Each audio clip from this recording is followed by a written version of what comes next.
Perjalanan Manisa BBSK di awal musim ini tergolong naik turun. Dari 2 laga yang sudah dijalani, tim besutan pelatih Gorkem Kazan baru mengoleksi 1 kemenangan dan 1 kekalahan. Pada laga pembuka, mereka tampil meyakinkan saat menumbangkan Yeşilyurt SK dengan skor ketat. Namun performa apik itu tidak berlanjut di pertandingan berikutnya ketika bertandang ke markas Karşıyaka SK. Dalam duel tersebut, Manisa BBSK tumbang dengan skor 1-3, 25-16, 22-25, 25-11, 25-23. Kekalahan itu memperlihatkan bahwa tim belum menemukan kestabilan permainan. Beberapa pemain masih terlihat belum nyatu dengan sistem baru yang diterapkan pelatih Kazan, apalagi setelah terjadi rotasi besar di skuad musim ini.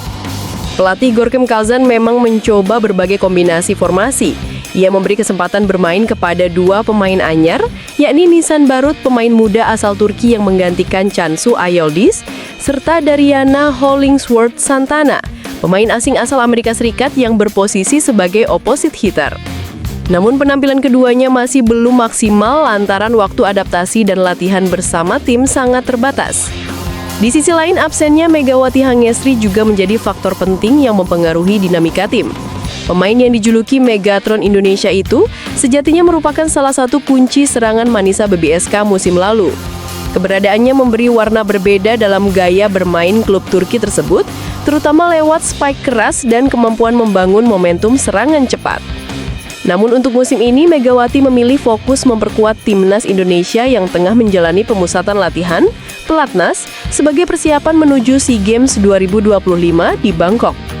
Federasi Voli Indonesia (PBFSI) menegaskan bahwa Megawati menjadi bagian vital dari proyek jangka menengah timnas karena mereka menargetkan medali emas setelah terakhir kali gagal di edisi 2023 Kamboja. Keputusan Megawati untuk menunda kembali ke Turki juga mendapat restu dari manajemen Manisa BBSK. Klub memahami komitmen sang pemain terhadap negaranya dan memberikan izin penuh untuk memperkuat Garuda Merah Putih di ajang internasional. Menurut laporan media Turki, Megawati kemungkinan baru akan kembali memperkuat Manisa setelah bulan Desember 2025 atau ketika kompetisi mulai memasuki putaran kedua. Tanpa Megawati, beban serangan Manisa kini bertumpu pada Dariana Santana dan beberapa pemain lokal muda. Pelatih Gorkem Kazan dituntut menemukan keseimbangan baru di lini depan agar tim tetap kompetitif menghadapi jadwal padat. Pasalnya dalam kurun waktu 2 bulan ke depan, Manisa akan menghadapi sederet lawan tangguh seperti Vakif Bank 2, Altinordu, dan Denizli BBSK. Klub-klub yang dikenal punya sistem permainan kuat dan barisan pemain berpengalaman. Musim ini, Kadinlar 1 Ligi diikuti oleh 28 tim yang terbagi dalam 2 grup besar, A dan B. Manisa BBSK tergabung di grup A bersama sejumlah klub elit yang menjadi tim satelit dari raksasa voli Turki. 4 tim teratas berhak melaju ke babak semifinal, sementara 2 tim terbawah harus terdegradasi ke kasta lebih rendah. Situasi itu membuat setiap laga menjadi sangat penting karena selisih poin di papan klasemen begitu ketat. Bagi Megawati sendiri, tahun 2025 menjadi momen penting dalam karirnya. Selain menjadi pemain kunci di Timnas Indonesia, ia juga tengah berada di puncak performa setelah tampil impresif di berbagai kompetisi, baik di Liga Voli Korea bersama Daejeon Red Sparks musim lalu, maupun saat memperkuat Manisa BBSK di Turki.